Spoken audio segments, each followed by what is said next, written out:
right, everybody. I got another very special guest for you all. I want everyone to welcome to the show Jeremy Holt. Welcome, Jeremy. Thanks for having me. How you doing, man? All right. Doing It's a good. lazy Sunday. I'm like half awake. This is great about doing these on Sundays. Everybody gets this on Monday, so maybe they don't know, but I record everything on Sundays, and yeah, we're all kind of lazy, either doing nothing or if you're me watching football, taking breaks, talk comics. It's a good way to spend your Sunday. Agreed. So, Jeremy, let's start at the beginning. What got you into comics, and then eventually what got you to the point where you wanted to create them? It really started with one of my brothers. My oldest brother was a comic book collector as a kid, so I was exposed to comics probably around middle school, but I didn't really follow them that closely. I do recall reading Jim Lee's run on the X-Men at some point in the 90s, but beyond that, I didn't really read comics, and it wasn't until 2008 when I was hanging out with the same brother, and he had me read some old comics with him, and he gave me Frank Miller's The Dark Knight Returns to read, and that book kind of blew my mind, and it opened my eyes to what comics can be beyond the big two, beyond licensed properties. Even though it was a Batman story, it is Batman's story. It's kind of a refreshing take on Bruce Wayne's life as an older person who just can't quite fight crime the same way he used to. And there was a very humanistic element to it that I was really intrigued by. So when I got back to New York, I was visiting my brother in Connecticut. When I got back to New York, where I was living in the West Village in Manhattan, I just went to the nearest comic book shop, which was Forbidden Planet, and I just started reading what I found was interesting. And creator-owned comics were it. So I kind of did a deep dive into Vertigo's line of books, so like DMZ, Scalp, Preacher, Why the Last Man. Why the Last Man being the book that inspired me to write my own. Yeah, Dark Knight Returns, one of my favorite books of all time. Pretty much those early Frank Miller books, that Daredevil, obviously, are books that when people show an interest in comics, I'm like, read these and tell me what you think. And usually they come back with want more. So those Vertigo days. So Why the Last Man was the big one. What was it about that really pulled you in? I think that I'd never read a book that had such a compelling and powerful cliffhanger on the first page.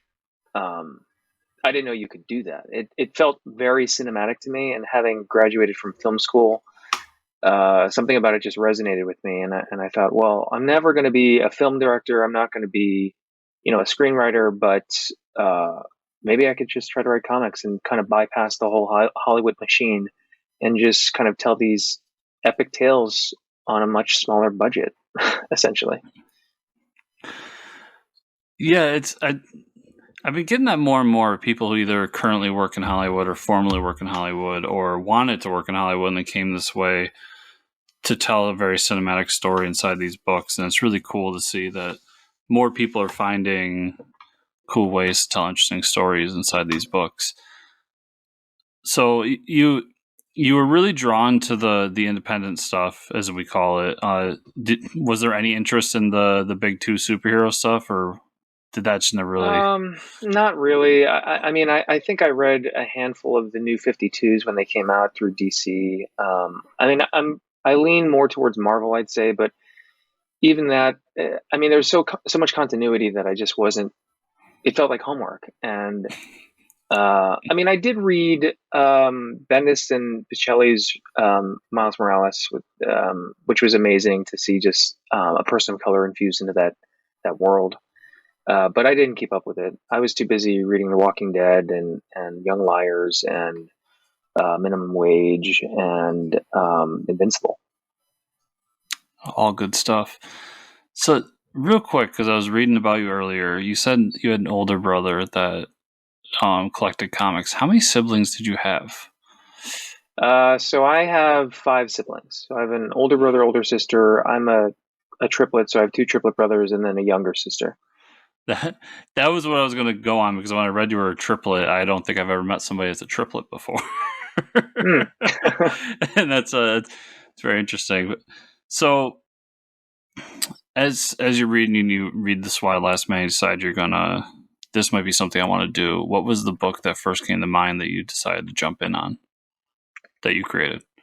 I originally, in 2008, I was living in the West Village in an apartment I couldn't really afford. I was living in essentially a 100 square foot basement apartment with two friends from high school, my friends Kitty and Ashley, and we basically slept in this tiny ass apartment. And I had maxed out my credit card. I was not getting paid for about 4 days at my day job working tech support at Apple.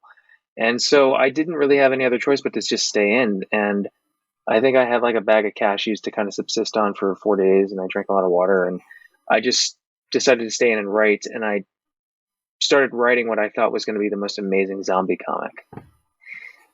Little do I know that whole market is saturated. So that's the first thing I wrote. I wrote this script, and one of my triplet brothers, who I went to college with at this art school in Savannah, Georgia, he knew an artist, a comic book artist, who was working for Dark Horse Comics at the time. And he put me in touch with her. I gave her my script, and she thought it was pretty decent.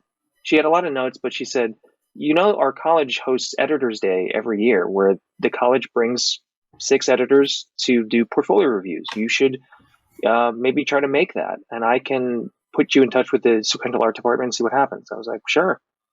So the chair of the department liked my script enough, even though I wasn't a comic book artist, and invited me to come back and said, here are the editors, pick 2 you want to be sat with. And one of them happened to be an editor at Vertigo. So I got to meet this woman, Joan Hilty, and got to pick her brain. And she basically set me on this course of how to write a good comic book. And from there, coupled with going to conventions pretty regularly as press, which I was at the time, writing reviews for my friend's entertainment website out in LA. I was writing movie reviews, but then I decided to shift over and see if I could do comic book reviews. And that kind of got me in to meeting these creators. And, they love promoting their stuff. So it was very easy to gain access to them. And so as soon as I started really genuinely making friendships with some of these artists and writers I really looked up to, I kind of shed the press badge and just became one of their friends and just continued writing and understanding the process of it and picking the brain of all of these people and just becoming a process junkie, essentially. And what was the first book that you pitched and got published after all this? The first book was Southern Dog, which came out through Action Lab in 2013, 2014, which basically was my take on a coming of age story. And the pitch was Teen Wolf set in the Deep South. Okay. So I got to ask, with everything going on right now, how was your experience at Action Lab? Oh, it's awful. It's awful. I can freely admit that. Working there at the time, it was fine because they were publishing my book, and that's really all I cared about. I wasn't looking to be making any money. I was fortunate that my creative team was willing to stick together to work on the thing basically on spec. And yeah, I fell out of touch with that whole company years ago, and just seeing where it's gone now, I'm not surprised. And the advice I give people when they try to get into comics, especially writing comics, is definitely have someone look at these contracts. Definitely pay a few $100s, pay a lawyer a few $100s to read a contract, because it'll save you potentially a lot of money and time later down the road. So would you say actually, we don't want to go in the broads of it, but from what you went through, they kind of took advantage of the fact that you didn't know what the industry was and you were a newcomer? I'd say partially. I just wanted to get published. So to me, it served that goal. Yeah. So I don't feel like they were taking advantage per se. I've heard of worse things, worse stories. I've read worse contracts since then. I've signed worse contracts since then. So I don't think it was anything like predatory, but I've seen some publishers that are absolutely like that.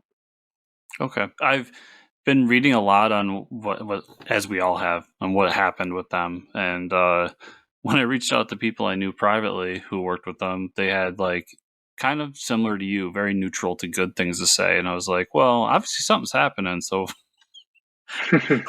why do I not know any of them? But so Southern Dog comes out. Was it well received? Did that lead to something?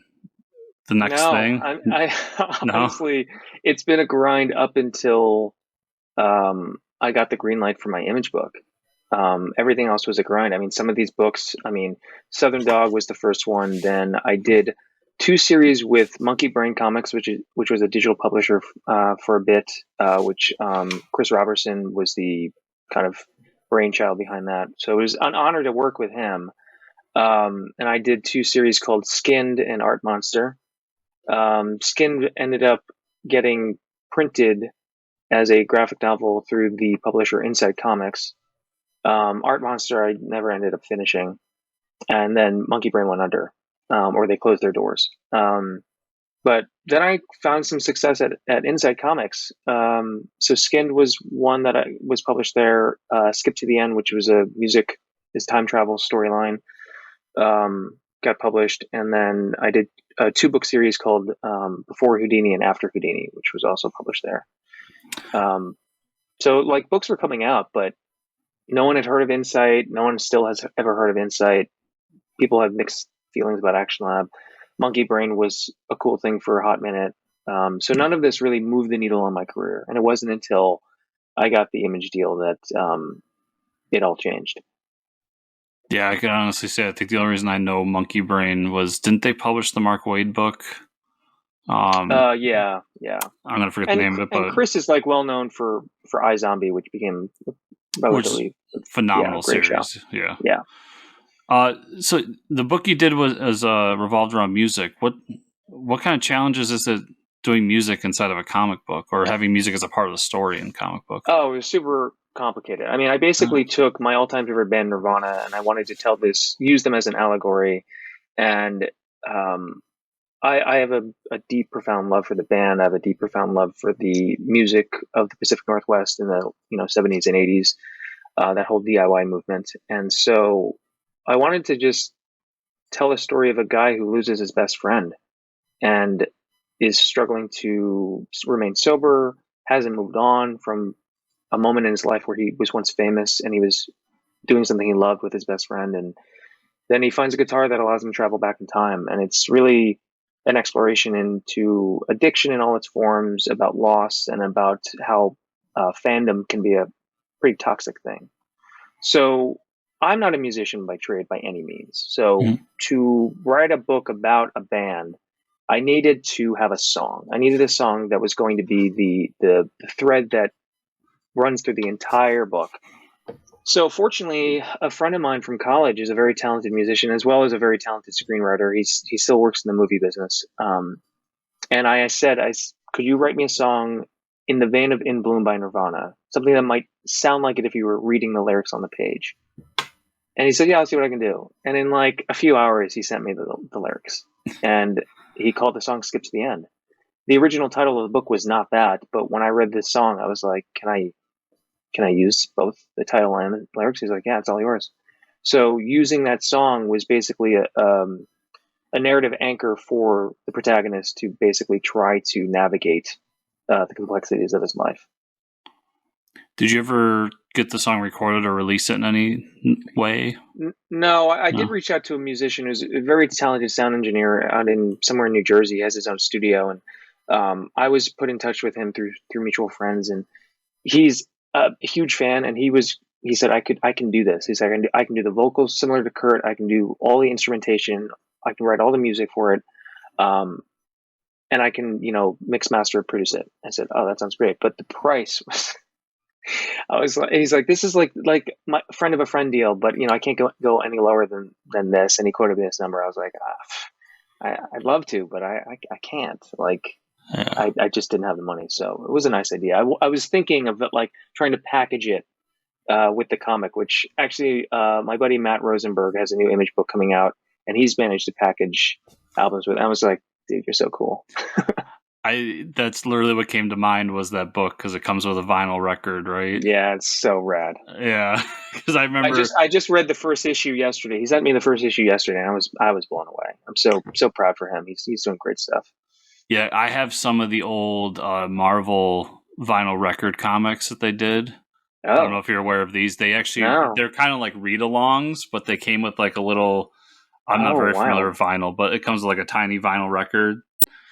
I have a bunch of those, and what was the one? The retailer locally has one on his shelf right now. It's a Spider-Man one, but that was like a sing-along vinyl that they did. You got to diversify. Yeah, you gotta make that money. It's I ask all that because I always find that when creators center their story around music, it's so tough as a reader to really Mm-hmm. get in and like figure out the rhythm of the song and the story along with it. So I'm always interested in how people try to weave that through. I think it's Ram V who has a book out right now that's very Yes, yeah. similar. I was just thinking Ram. I was like, he knows how to do it right. And Blue and Green is just an amazing, pitch perfect graphic novel. And to me, everything he writes is masterclass. I'm constantly taking notes. So is it immediately after that you hook up with Comixology, or is there another stop in between? Oh yeah. Comixology helped a bit. And I'm really proud of this romantic comedy that I wrote and co-created with Elizabeth Bales, and her art's amazing. And yeah, so I'm excited for that to eventually see print next year. But I self-published a one-shot back in 2014 called Pulp. Um, it was just a writing exercise to see if I could tell a complete story in 24 pages. Um, Beyond Made in Korea, it's still that self-published one shot is still the best thing that's been reviewed by anything I've written. But Main Korea has definitely surpassed it. I'm still shocked by how many people like my new series.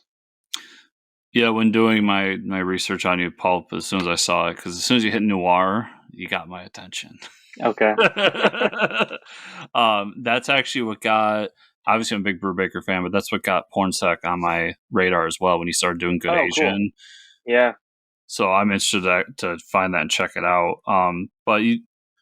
I think when you came on my radar was with Virtually Yours, which was the second Comixology book you did.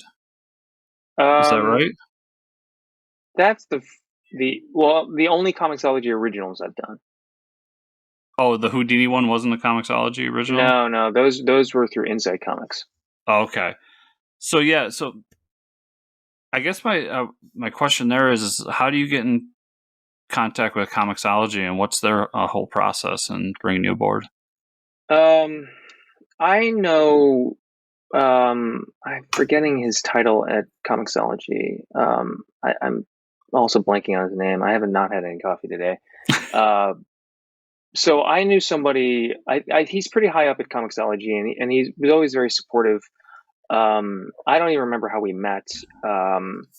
But I reached out to him because I'd heard about the originals line. I was like, how can I pitch? Is that something? And he said, you need to reach out to our head of content. He's got Chip Mosher. And I was like, okay. And I knew Chip through the circuits of comics. I recognized his name. And I reached out to him, and he got back to me pretty quickly because of John Lucas, the artist on the Houdini books, because Chip and John go way back, like 15, 20 years back. And he wanted to talk to me. He's like, if you work with Lucas, you must be good. So we got to talking. I sent him a bunch of pitches, and Virtually Yours was the one he wanted to go with. And that's how that happened.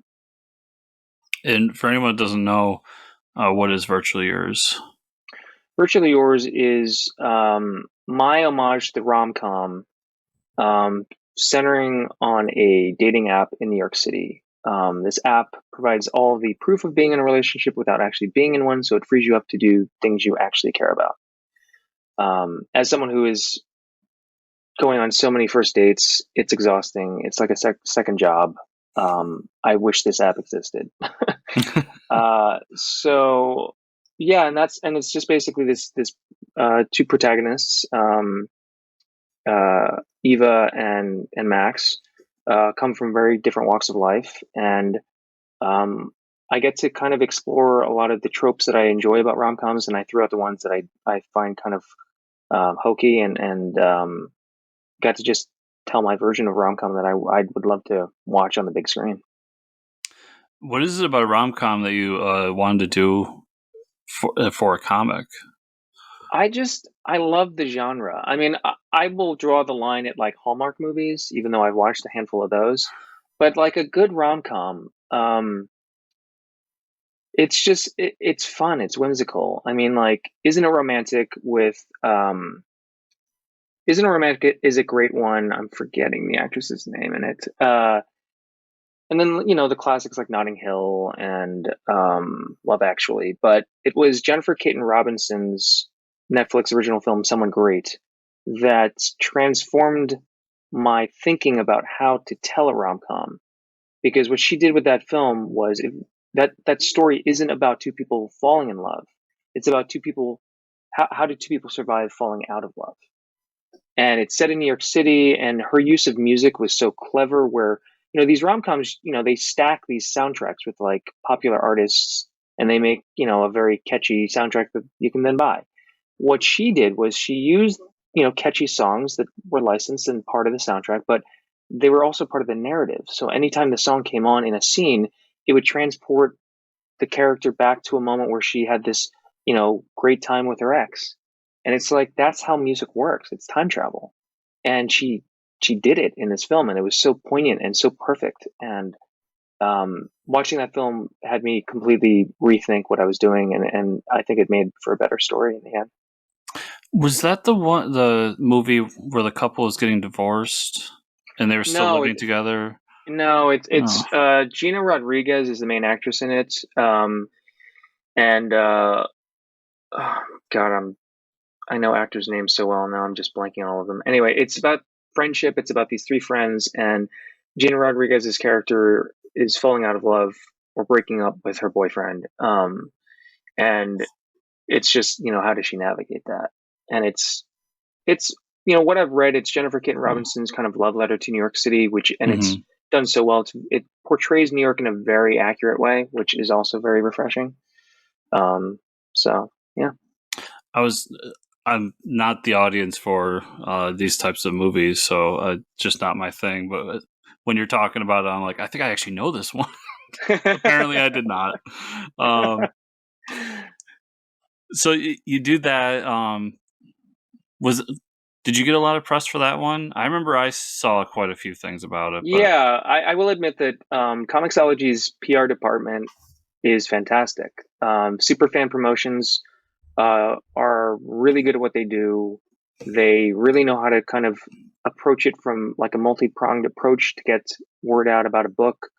And I was happy to do all that work. And I like promotion. I like doing interviews. I like even email interviews. Even for Virtually Yours, a website wanted me to list a soundtrack for each character, which I actually already had on hand. So really interesting things to kind of get people in and be like, oh, that's kind of interesting. Now I kind of want to listen to the song and maybe read the book. But still, that book didn't necessarily move the needle on my career. And so, I just kept grinding it out. And some of these books I've mentioned, I mean, they've taken 6-7 years to see publication. Made in Korea is approaching 5 years it's taken for it to see print. So you just can't quit. You just got to keep making comics. Do you have a soundtrack in mind for all of your stories, or was this just particular the two that we happen to mention? I have to have soundtracks.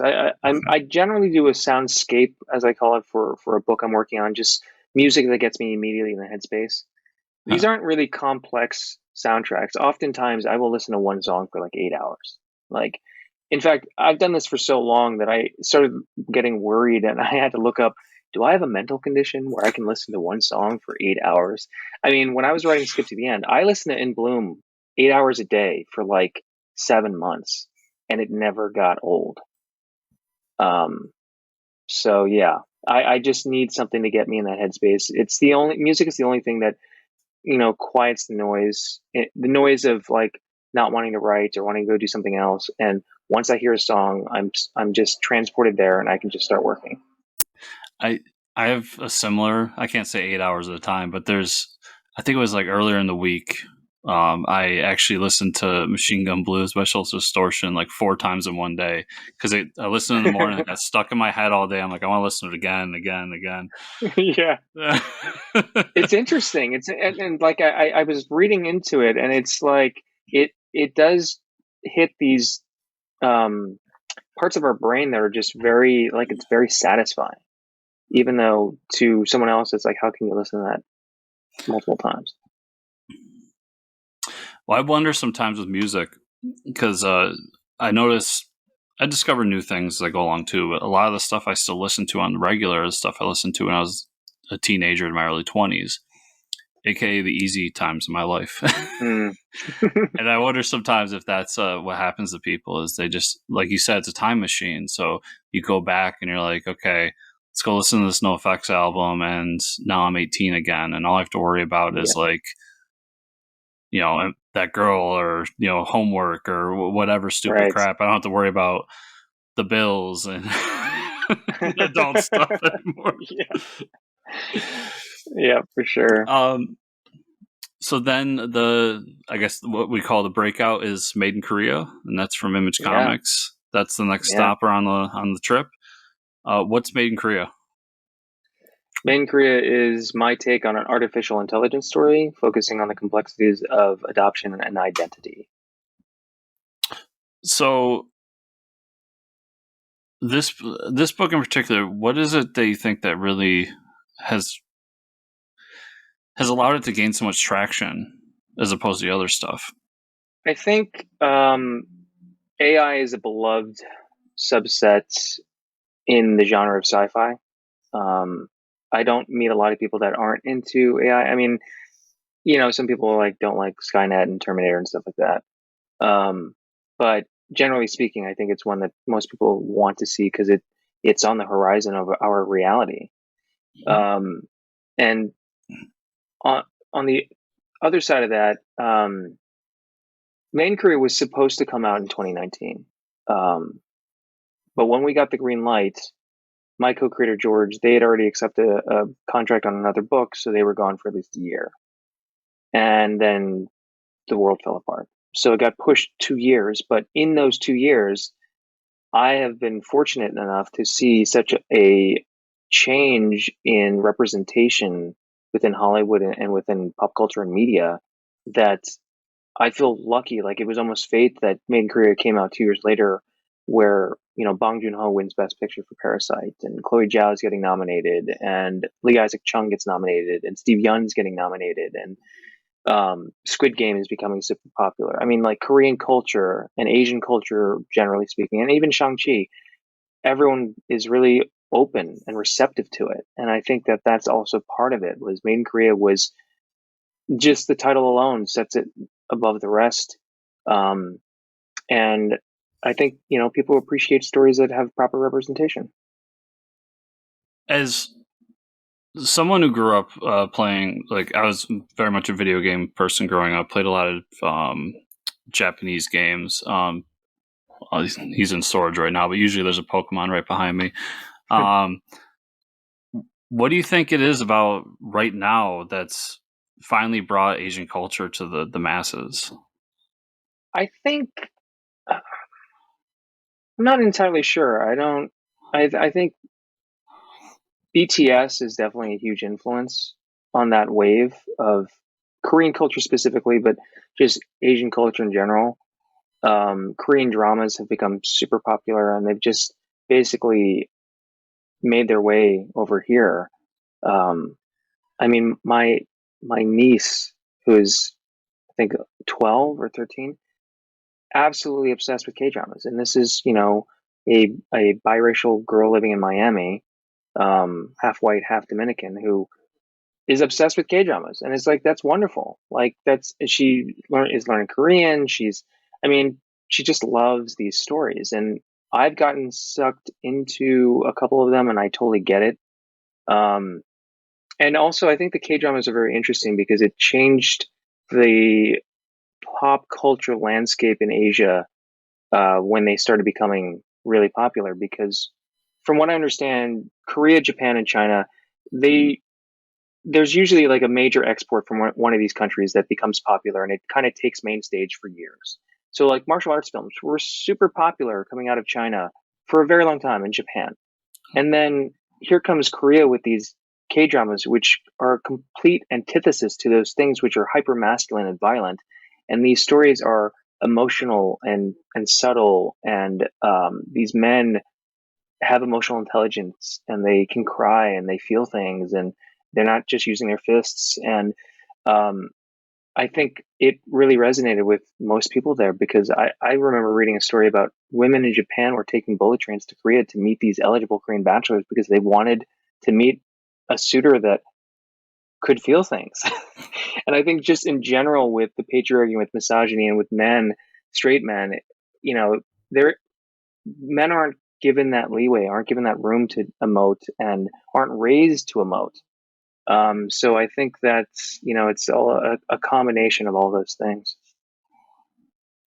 Yeah, I never think about it that deeply, but I do agree because like we came on this show and after the last Planet of the Apes movies, I was telling normally I have a co-host, he's in Europe right now. And I was telling him like I cried at the end of that movie. Like a fucking movie about monkeys made me sit there and weep. And you're right. It's not something I was raised with. I've never seen my father emotional. Never seen him cry. He's a great man. I'm not trying to rat on him, but I've Sure, never sure. seen him do those things, and Yeah, it and is different. it's not to like, you know, put down men. I don't really blame men for it. I blame a society that perpetuates and normalizes this behavior where, growing up, uh, I come from a big family, and I moved a lot. I lived in 4 different countries before I came to the U.S. and never once did my parents ever encourage me to keep in touch with my male friends. Um, I feel like my sisters were encouraged to keep in touch with their female friends. And I remember there was a boy that I went to school with, like in third, fourth grade, this kid Richard, and we used to say I love you, and we used to be best friends. And then boys go through adolescence, and they make it to middle school and high school, and then it's the homophobia kicks in, and then you just want to fit in, and then it all takes a left turn, and you can't really come back from that without just sitting and unpacking it. And this is what I do as a writer: is I think about my own life experiences, my own trauma, and there are all these little boxes I have to open, and I have to find something interesting. Hopefully I'll find something interesting that I kind of piece together and build something out of. But yeah, it's definitely, I've spent a concerted effort with my straight male friends, whenever I hear them say something that's just wholly misogynistic, and it's just like, why? Like, why did you have to say that? And sometimes they don't even notice they're saying it, and then they catch themselves and like, oh yeah, and they're like, I'm really sorry. I was like, yeah, I mean, it was totally an unnecessary comment, and it was apropos of nothing. But so yeah, it's a complex thing, and I don't fault anybody for it because I think it's just this can that gets kicked down the road. Like my dad isn't super emotional, so that was my guide, and hopefully that's changing. I feel like the younger generations are definitely more in tune with their feelings. I think I got lucky growing up. It sounds from your stories that we're around the same age, and growing up in like the punk rock movement, and then or not movement, the punk rock scene, and then eventually the hardcore scene, and also fighting for like it's funny because normally I'd say I try to stay not super political, but I was very political growing up and was like doing on the streets fighting against the war and all these other things. So I got to know these people and do these things. And I've got two buddies, one I still see almost every week right now, who when I see him we hug, and another who if you saw him, he's tatted to the gills, he wears a biker vest, he's got a beard longer than mine, he just looks like the type of guy that's going to be running off Sons of Anarchy, running guns. But when I see him, we just give each other a giant bear hug, mostly because he lives Yeah, in Tennessee now, and I don't get to see him ever. But yeah, that isn't what a lot of the people I know do. But it's always been normal to me, so I guess I got lucky in that sense. yeah, that's great to hear. I mean, um, I definitely, yeah, I think I was lucky in that sense too, but I just see, generally speaking, it's definitely a problem. And yeah, it's just one of these things that I think about a lot, and I've pulled some interesting threads from those thoughts, and trying to weave them into a new narrative, a new story, to tell. so this all started with Made in Korea. So that book is currently coming out. Is it a maxi series, ongoing series? What's the deal It's with a it? 6 issue series. The fifth issue will be out next week, I believe, and then it concludes next month with the last issue. Unclear as of right now if it'll continue. I'm happy with what my team and I have done with the book. I don't need to tell more stories from it, but definitely I am capable of doing that. I know George and I would love to. So we'll just have to see. And just to go back on something you said when we started this, when you first came up with the concept of the book and were planning it and pitched it, was it always based around a Korean family? Yes, 100%. In fact, I came up with the idea because I have this UPC code tattoo on my right inner forearm. That's basically, it says Hangul-san, which is made in Korea, and then the barcode is my birth year. And I've had this tattoo for, I don't know, it predates the comic, but I look at this tattoo a lot, and I started thinking about AI stories, and the ones that I like Ex Machina, I Am Mother, even Devs is a really good one, which is a new Hulu show. Um, and I'll give a nod to Spielberg's AI too. But for me, a good AI story, it's rooted in an adoption narrative, and I just haven't seen anyone ex- try to explore that directly. And so then that idea popped in my head. Well, I want to tell an AI story specifically through adoption. I think Chappie is pretty close in that regard. Um, so yeah, that was the kernel of an idea, and I just started expanding it and thinking about my own experiences. Being Asian American, the Asian American diaspora, being a transracial adoptee as well, the complexities of that, and just identity as a whole for myself, which has been a theme in all my stories, with the exception of maybe Skip to the End. So we're issue 6 says come out next month. Do you already have what's next on, I mean, I know creators hate this question, but do you know what's next on the docket? Or I do. Can't really talk about it. I guess I will also mention that I got to write a 5-page story in one of Marvel's Voices anthology series. oh, So they did a Marvel's Voices #1, which was focused on AAPI voices. So it was a whole A-list cast of writers and artists who contributed to this. And I got asked to join very last minute near the end. But it was a very good experience, and it's cool to have something published by Marvel. which character by them did you get to do? So the character Silhouette from New Warriors, which, depending on how big of a Marvel reader you are, you might not know of New Warriors, which was a mini series in the 90s. And Silhouette was one of the team members in that storyline, and she's biracial, half black, half Cambodian, and is also disabled, so she has to walk around with crutches. Um, and yeah, when I was approached by Marvel to contribute, obviously the ones I wanted to write were already taken.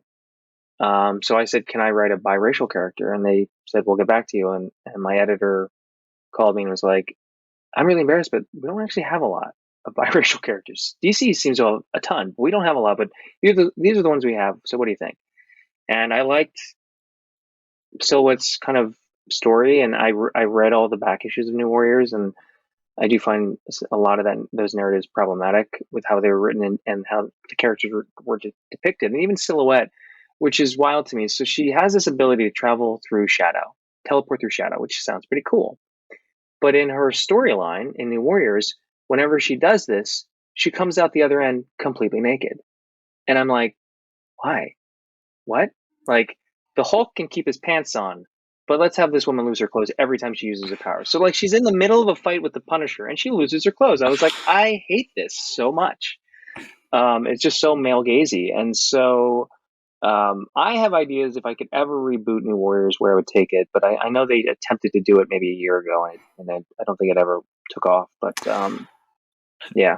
I think when they attempted to do it, and people may strongly disagree with me, but I think they went too far down a rabbit hole and maybe tried a little bit too hard to get a headline out of it. Oh, really? I don't know if you remember some of the character names, but they were very much like punching back at the, let's just say, the right wing of our country. Oh, really? Yeah, like one of them was called Snowflake, and what Oh was one my of them? God.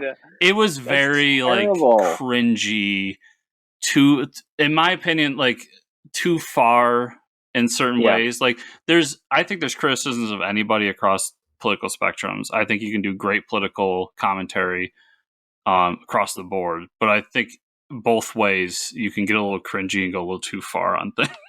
Oh, definitely, And I definitely. thought that's what they did there. That's my opinion. And that got hit not only by that, but also by COVID. I think it's another thing that killed it. It was Oh, supposed gotcha, to come out gotcha. around that time. Yeah. So something you brought up a few times, and I would love to close with this. As somebody who is biracial, and if my reading was correct, you're also non-binary. Is that correct? Hmm. How important are those things to you in your writing and the exploration of what you do moving forward? That's a great question. Super important. In fact, when I came out as non-binary in 2017, um, it did something for me that I'd never really examined too closely up until that point, which was I was writing white male savior stories for about 7 years. And I know why I did this because growing up, I really did view myself as white, being raised by white parents. Some of my siblings are white. Um, I was just raised to think this, and it wasn't like my parents were telling me I was white. It was just the normalization of, or the missing uh, component of being Asian.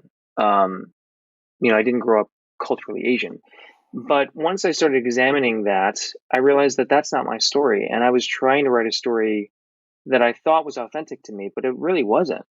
And I think in part it didn't resonate with publishers and editors. I mean, I found some publishing success with those stories, but once I look back at everything I was working on, things I'm working on now, things I want to work on in the future, I just infused color and I infused representation, both, identity from like gender based to, the whole spectrum of identity. And from there, I've really found a lot of success because I used to tell myself that nobody wants to read about my problems, but then I realized I could fold my thoughts and my concerns and my own issues deep enough into a narrative that I don't feel totally exposed, but also I'm writing something truly authentic because it is my life experience, and other people have experienced these things too. And that's that part, that latter, that last part, I just never took into consideration that other people go through these things too. And that's the feedback I've gotten from my book, like Virtually Yours, which involves a domestic violence storyline with the male protagonist who's getting abused by his wife that he's trying to divorce. That's based on my own life experience. I was also in a very toxic marriage that I took years to get out of. And from there, people have like sent me emails or talked to me after recording a podcast to say, I went through that too. I feel seen, and that I really appreciate that. So from there, and just moving forward, I just want to live as authentically as possible. And it just actually is more fun to write what I know, to be honest. It sounds similar to something that I went through, where I have dealt with mostly in my 20s, but I dealt with depression for a long majority of my life. I've since gotten under control, but it's always something that you're battling. Anyone that has depression knows this. And that's why I'm always open about it too. Because I'm like, I wish somebody that I looked up to or somebody that I listened to on a podcast or whatever talked about it. Because then I wouldn't have been. It wouldn't have taken me 8 years to be like, go to a doctor and be like, hey, like a couple of years ago, I tried to kill myself, and how tough that was. Yeah, So I agree with you. I think that more people should spend the time to talk about their experiences because it could help just one person, and if that's what it does, it's worth it.